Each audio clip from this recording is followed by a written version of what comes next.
Like we always do, let's start off with the Angels, and let's be real here. The Angels have a lot of needs, including some good air conditioning for crying out loud, but I think the biggest need is starting pitching. Now, they added Yusei Kikuchi last offseason, which did help. They have Jose Soriano, who was solid this year. Reed Detmers, I could see him going back to the rotation after having success in the bullpen, along with some younger guys like Hayden Dana and Ryan Johnson, but they need more here. Overall this year, they only ranked 28th in starting pitching F-WAR. The question is how much is owner Artie Moreno going to allow to be spent? Now, they only signed Kurt Suzuki for a one-year deal to be the manager because Moreno doesn't want to risk paying him if there ends up being a lockout, so how much is he actually going to approve? Now, if they can spend, I feel like guys like Dylan Cease and Framber Valdez are going to be too pricey since Moreno doesn't really like to spend big on pitching, but maybe someone like Ranger Suarez, who has had a lot of success, but the durability over the last couple of years might hinder his price. Maybe they could tempt a California native and Shane Bieber if he's okay with a shorter deal. Maybe a veteran like Chris Bassett possibly. Maybe Tomoyuki Sagano can join his fellow countrymen with Kikuchi. Maybe Walker Buehler could go back to LA to try and rebuild his value more. Whatever it is, they need to add to this rotation. On to the Astros, and I think they need to add a bat for the outfield. Now, I still find it pretty crazy that the Astros didn't make the postseason because they've made the postseason every single year going back to 2017. Now, a big reason for that was a lot of injuries, but their offense was pretty middle of the road, only ranking 15th in WRC+, and the outfield only ranked 21st overall. Now, they do have one of their top prospects, Jacob Melton, looking like he's going to be ready for an everyday spot next year, but I still think they're going to need to add some more. Now, they're not going to go out there and spend a whole bunch of money, but perhaps a trade for someone like Luis Robert, who did show signs of life in the second half with the White Sox, or maybe you can call the Cardinals for someone like Lars Nootbaar, Alec Burleson, maybe Brendan Donovan, or maybe someone affordable on the free agent market like Trent Grisham, who had over 30 homers this year, but he lacks the track record to get a big contract. On to the A's, and they showed some promise this year, ranking 10th overall with the offense, but when it comes to the pitching, they do need some work, especially in the rotation. When it came to starting pitching, Fangraph wins above replacement. They only ranked 29th overall and 29th in home runs per 9. Now, Luis Severino showed that he can still pitch well with good road splits and actually ranked very well with his home run rate. Now, behind him, though, they're going to have to stabilize that, even though they do have some good young pitching coming up the pipe with Luis Morales and Gage Jump. And another thing with the A's is, are they going to spend the money again like they did last year to go sign Luis Severino? My guess is no, and maybe some cheaper options could be more realistic. The Blue Jays are looking great in the postseason right now, but I do think they're going to have to focus on the rotation this offseason. Both Chris Bassett and Max Scherzer are hitting free agency, and Kevin Gausman only has one more year left on his contract, so I think they're going to have to go out there and fortify the rotation for now and the future. I think either Framber Valdez or Dylan Cease could make a lot of sense here.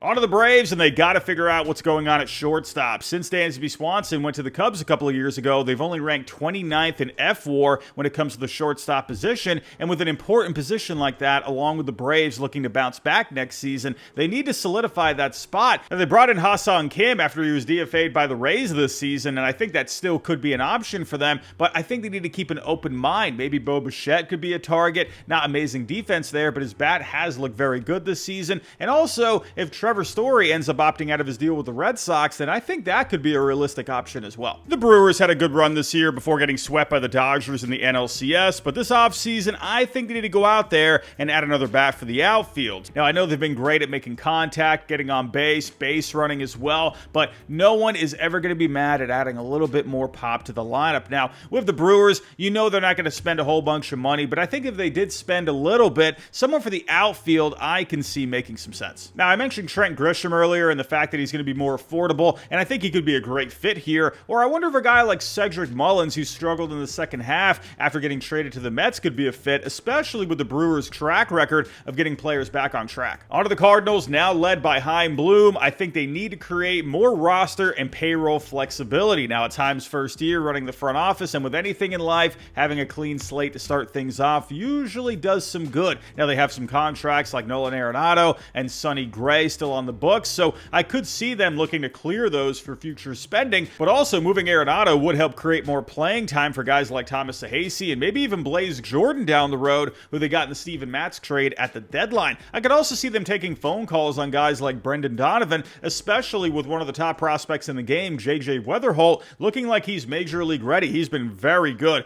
down in the minor leagues. There's a couple of guys I mentioned earlier with Lars Nootbaar and Alec Burleson. Both have a couple of years of control left, so both have pretty solid trade value. Now, trading one or even two of these guys, maybe even a few of these guys, could bring in a lot of prospects back to the Cardinals organization, something I could see Heim being very interested in as he begins his tenure. On to the Cubs, and I think they got to beef up the rotation. Now, the offense was solid this year, ranking 8th overall, but the starting pitching was more middle of the road, ranking 17th in F4. Matthew Boyd and Cade Horton were solid, but guys like Imanaga, Jameson Taillon were up and down, and Justin Steele ended up getting elbow surgery. Now, they do have to figure out a way to try and keep Kyle Tucker, but with Owen Casey in the fold, I wonder how aggressive they're going to end up being there, and if they were to use that money elsewhere, perhaps they can go after one of the top free agents like Dylan Cease, who they originally drafted, and he has experience in Chicago, of course. Maybe they can make a phone call about Framber Valdez, or maybe a cheaper option like Shane Bieber if they don't want to spend the big bucks, or perhaps someone on the trade market like Sandy Alcantara, who they have been connected with in the past. On to the Diamondbacks, and I think they need to figure out the pitching staff. Now, I've already mentioned a couple of the starting pitching free agents like Dylan Cease and Framber Valdez, but there's also going to be Zach Gallen. Now, he had an up and down year. First half was not very good. He pitched a lot better in the second half, though. I could see him sticking around in Arizona, maybe for one more year, really try to rebuild that value after the up and down year. But if he does end up going elsewhere, you're really going to have to figure out this rotation, especially with Corbin Burns having to get Tommy John. So there's definitely some holes here if Gallen does end up leaving. Now, I could also see Merrill Kelly coming back as well, maybe finishing his career in Arizona, but we'll see how this goes. Either way, they got to figure this out, but they got to figure out the bullpen as well. It was one of the worst bullpens this year in all of Major League Baseball, ranking 28th in relief pitching F4 while posting an ERA of 4.82 and a FIP of 4.38. They also only posted 8 strikeouts per 9, which only ranked 26th overall in all of the bullpens in Major League Baseball. On to the Dodgers, and I think they need to add an outfielder. Now, Michael Conforto ended up being a bust this year, only posting an OPS of 637. Now, they're still going to have Andy Pages and Teoscar Hernandez in the fold for next year, but another consistent option out there I think is going to do the Dodgers a lot of good. Now, I know, do the Dodgers actually need any more? Probably not, but they're going to go after guys, and I don't see why Kyle Tucker could not be an option, especially since they have around $50 million coming off the books. Now, if they did go for a cheaper option out there, I mentioned Luis Robert earlier as a trade candidate. If the Guardians made Stephen Kwan available, whose name did come up at the trade deadline, maybe the Dodgers can make a phone call about him. One of the Cardinals guys I mentioned earlier, I mentioned Trent Grisham earlier, or maybe a veteran like Mike Yastrzemski. On to the Giants, and they had a disappointing season even after trading for Rafi Devers, and you know Buster Posey is going to be very active this coming offseason. Now, offensively, I think they have enough bats, especially after trading for Rafi, but if they were to add a bat, I could see maybe something for second base, but I think the bigger issue is addressing the pitching staff. Now, you got Logan Webb and Robbie Ray at the top of the rotation. I could see Justin Verlander coming back for another season since he still wants to pitch, and he pitched well in the second half, but I think you need a bit more depth in this rotation. And when it comes to the bullpen, you had a big injury this year with Randy Rodriguez. He was doing very well, ended up having to get Tommy John, and they traded away both Taylor Rogers and Camille Duvall at the deadline, so they're going to have to make some moves to fortify the bullpen, but I also think someone else to the rotation will go a long way as well. Moving on to the Guardians, and I think they need to add a bat for the outfield. Now, sure, they had an amazing September to get into the postseason, and they have Jose Ramirez, Stephen Kwan, top prospect Chase DeLauder, who just got called up for the postseason. However, the offense only ranked 27th this year, and the outfield only ranked 29th overall, so I think another outfield bat can help fortify the lineup, but you know with the Guardians, they're not going to spend a whole bunch of money, but I could see maybe a buy low bounce back candidate, someone like Cedric Mullins. I could see him being a good fit after a down second half, or maybe they can go to the trade market for guys I mentioned earlier, like Brendan Donovan, Lars Nootbaar, Alec Burleson on the Cardinals. On to the Mariners, and I think they're going to have to address the corner infield spots this offseason. Now, they traded for both Eugenio Suarez and Josh Naylor at the deadline, but both are going to be free agents. Now, with the offense, it looked a lot better this year after they traded for him, and keeping at least one of those guys, I think is going to be a priority for this team. The Marlins exceeded expectations this year, winning 79 games, and they could be trending upward. Now, they have a few solid bats in Kyle Stowers, Jacob Marcy, Agustin Ramirez, and Xavier Edwards, and the rotation's looking very solid, especially if they keep Sandy Alcantara. However, I think the bullpen could use a bit more work. They only ranked 26 overall in F4 when it came to relief pitching this year. Now, they do have a few solid arms in Calvin Foucher, Ronnie Henriquez, Tyler Phillips as well, the Stone Cold Steve Austin entrance. My goodness, that's amazing. But I do think they're going to have to go out there and add some guys behind them, or maybe even go out there and get an established closer. Let's wrap up the first half of this video with the Mets. And boy, oh boy, does it feel like they need a lot right now after their September collapse.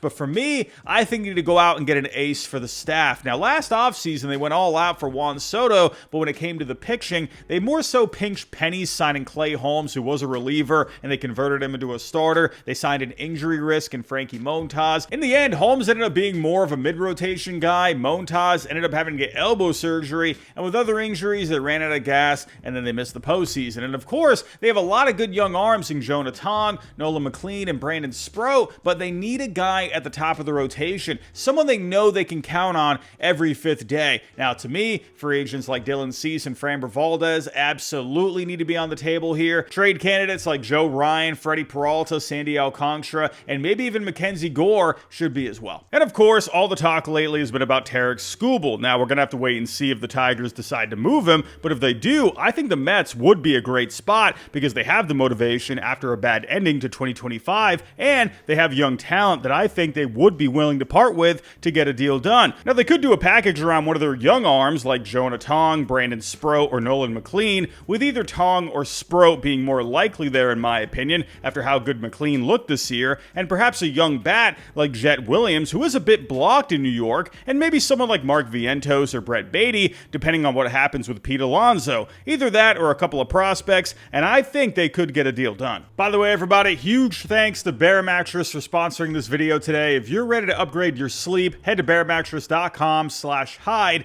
and use code HIDE to get 40% off your new mattress. Now, I've been sleeping on my Bear Elite Hybrid mattress for the past few months, and honestly, it's been a game changer. I used to toss and turn all night. I'd wake up with my back in shambles, but now I'm out within minutes, and I wake up feeling absolutely rested the next morning. What's also great is Bear makes it extremely easy to find your perfect mattress. I took their sleep quiz, picked the firmest that fits how I sleep, and they shipped it straight to my door for free right here in the US, absolutely stress-free. Now, all their mattresses are fiberglass free, designed with Celliant powered fabric to help you stay cool throughout the night. And in a recent Bear survey, 82% of customers said their sleep quality improved, with 95% saying they would recommend Bear to a friend. They even back it up with a limited lifetime warranty and a 120-night sleep trial, so you've got plenty of time to make sure you love it. I seriously can't recommend Bear enough. So head to bearmattress.com/RobbieHyde. Use the code for 40% off your Bear mattress.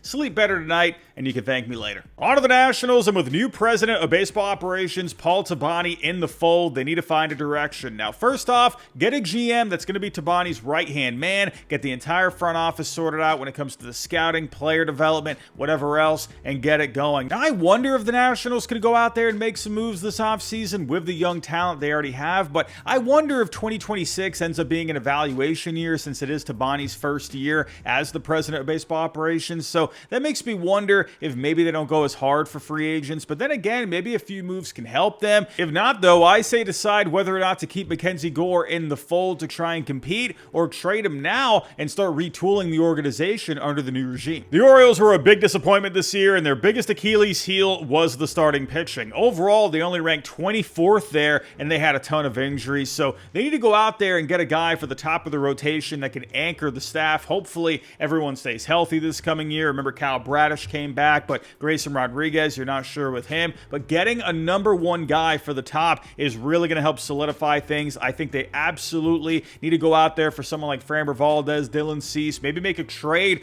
for someone like Joe Ryan or Sandy Alcantara. They still have a lot of solid prospects within the organization, so I think they can get a trade done. They absolutely need to be in play for these guys because we saw what happened without someone like Corbin Burnes at the top of the rotation. For the Padres, I'm also going to stick with the starting pitching here. Now, like I've said a few times already, Dylan Cease is a free agent, and I feel like with his up and down season this year, despite the good metrics, maybe they look to avoid trying to outbid other teams for Cease, especially since he is a Scott Boras client. Now, I do think Michael King, who did have injuries this year, is a realistic option to stick around. He can rebuild his value and go back out to the market next year, but they're going to have to add more alongside him, Pivetta, and Darvish, and maybe a guy that's more consistent than Cease, someone like Framber Valdez, could be a good option for them. He is going to cost a lot. We'll see if the Padres are willing to go that length. If he's going to cost too much, maybe you can go after Ranger Suarez, who is still going to cost a bit, but not as much as Framber Valdez. If not that expensive, maybe someone like Shane Bieber. On to the Phillies, and after a tough loss to the Dodgers in the division round, they got a lot of question marks, but they're going to have to address this lineup, especially with Kyle Schwarber hitting free agency. Now, I definitely think Schwarber could end up staying, but after him, Bryce Harper and Trey Turner, they had some struggles this past season. Nick Castellanos did see a big dip in the numbers, while guys in the bottom half, like Max Kepler, Bryson Stott, and JT Realmuto, were a bit underwhelming at the plate. Harrison Bader was solid after coming over from the deadline, but is he going to stick around? He performed very well in the second half, so I could see him getting himself a decent contract. And I think with Alec Boehm, who was okay this year, he has been on the trade block in recent years, so maybe they can move him and turn things over to one of the top prospects in the game in Aiden Miller. Just a lot of question marks right now, and Dombrowski has a lot to figure out, especially if Schwarber ends up going elsewhere. Speaking of bats, the Pirates need a lot of those, and over the last 2 seasons with Paul Skeens, the offense only ranks 28th in WRC+, while their pitching as a whole ranks 9th overall. Now, the problem is Bob Nutting doesn't ever want to go out there and spend money, so if they were to acquire an impact bat, it probably needs to happen on the trade front. Now, I've already mentioned a few guys like Luis Robert, or maybe they could make a phone call to the Red Sox about either Jarren Duran or Wilyer Abreu. Whatever it is, holy cow, please get some offense. The Rangers suffered a lot of injuries this year and ended up falling short. They have a lot of pitching hitting free agency, both in the rotation with Tyler Mahle and Merrill Kelly, along with multiple arms in the bullpen. Now, I think if they want to survive the grind of a 162-game season this year without as many injuries as they did this season, they're going to have to go out there and spend on multiple arms, especially when Jacob deGrom is always a health risk, despite the full season from him this past year. The Rays showed some good things this year, both offensively and on the pitching side of things, but they need to beef up the offense from their outfielders. Sure, they had some young bats like Junior Caminero and Jonathan Aranda hitting well, with veterans like Yandy Diaz and Brandon Lau, but all those guys are in the infield. When it came to the outfield, they only ranked 26th in offense this year. Now, they do have new ownership in the fold, so maybe they can go out there and spend a little bit more than we're used to seeing with the Rays, and I have mentioned a couple of guys like Trent Grisham and Cedric Mullins already, but maybe they could look to really invest in someone, especially with a new ballpark on the horizon and with that new ownership.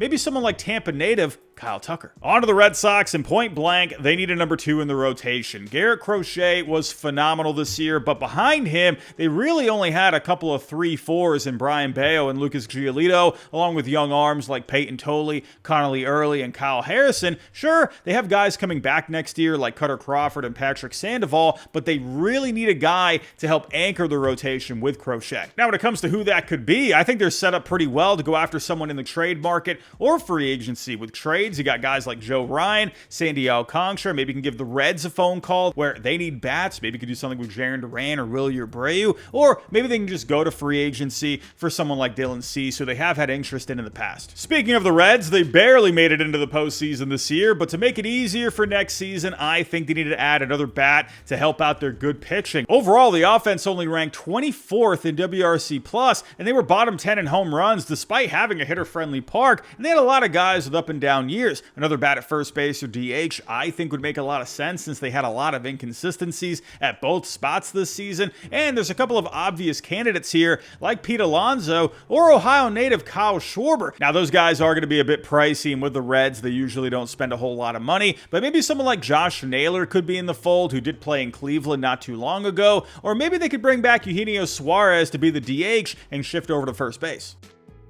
On to the Rockies, and goodness gracious, they need direction and a prayer. Now, they rank dead last in both offense and pitching this year. They currently have no one running the front office. They don't even have a manager. Get some people in there that know how to run an organization. For the Royals, they need more offense in the outfield. Now, they have some good bats already, like Bobby Witt Jr., and some good arms on the pitching staff, but they rank dead last in offense when it came to their outfield. Now, they do have a surplus in catchers in the organization that both rank in Pipeline's top 100, with both Carter Jensen and Blake Mitchell, so maybe they can go out there and use one of them to land a bat. On to the Tigers, and after a disappointing exit this postseason, I think they need to have some urgency. Now, I know that might sound a little simple, but there is a bit to unpack here, one being the giant elephant in the room in Tarek Skubal, who's going to be a free agent next year, and reports lately suggest him and the Tigers are far apart on a contract extension. Now, with Scott Boras being his agent, it seems likely that he's going to test free agency, and if that is the case, then I think it's in the Tigers' best interest to at least explore a Skubal trade, despite how great he is, and get a plan together moving forward. Obviously, trading him would hurt, but there's still a lot of talent within the organization, both at the major league level and in the minors, so it's not really the time to blow things up. Regardless, they need to add to this roster whether Skubal's there or not. If you trade him, get back some young pitching and grab another free agent arm, or if you keep him, knowing this could be his final year in Detroit, then fortify the roster as much as possible. I think someone else for the rotation makes sense. Their bullpen was up and down this year, and it did feel like they were lacking one more bat this season. On to the Twins, and I think they should trade Joe Ryan. Now, do they need to trade him? No, they don't have to. He still has a couple of years of arbitration left, but should they trade him? I think so. They just traded away a lot of guys at the deadline, and based off their spending history, I don't think they're going to sign him long term, so I say trade him now while his value is at its highest, especially when teams out there like the Red Sox, the Mets, the Orioles, all of whom have good farm systems, so I say trade him now and get back a good package that's going to help you over the next few years. On to the White Sox, and I think they should get some more innings for the rotation. Now, they're still in the middle of a rebuild, and they're waiting on guys like Noah Schultz and Hagen Smith to get to the majors, both who are in the top 100 on MLB Pipeline's top 100, so I say in the meantime, go out there and get some veteran arms like they did with Adrian Hauser this past year, and keep things afloat here while those guys develop. And then if those guys end up pitching well, they can trade them at the deadline and get back some more prospects. Last but not least, we have the Yankees, and boy, oh boy, where do we start here? They just got handled with ease by the Blue Jays in the division round, and they got a lot of guys hitting free agency, like Cody Bellinger, Trent Grisham, Devin Williams, who I mentioned earlier, Luke Weaver, and Paul Goldschmidt. Now, to me, I still think this lineup is very good, but yeah, find a way to keep Bellinger in the fold, try to get more out of guys like Jason Dominguez and Anthony Volpe, see what Spencer Jones can give you for next season, and I think the lineup is going to be all right. Now, with the rotation, they actually did perform well this year with Max Fried and Carlos Rodon at the top. Cam Schlittler had a solid rookie season. Luis Gil is healthy now, and Garrett Cole is going to be coming back next season, so I think the rotation is still in good shape, but I think you need to figure out this bullpen. They had a lot of ups and downs this year. Now, like I said, Devin Williams is going to be a free agent. I have a hard time seeing him coming back, especially with the ups and downs that he had this year. Luke Weaver's been very good the last couple of years, so I'm sure he's going to get a lot of interest on the market this offseason. So combine the fact that he had a lot of ups and downs this past year, guys hitting free agency, I think they need to be aggressive in fortifying this bullpen and go for another run next year. But everybody, those are my thoughts. Tell me your thoughts down below in the comments. What do you think of the needs for every team this coming off season? Let me know down below. But everybody, that's all I got for right now. If you can on the way out, hit the like button, subscribe if you're new, and I'll talk to you next time.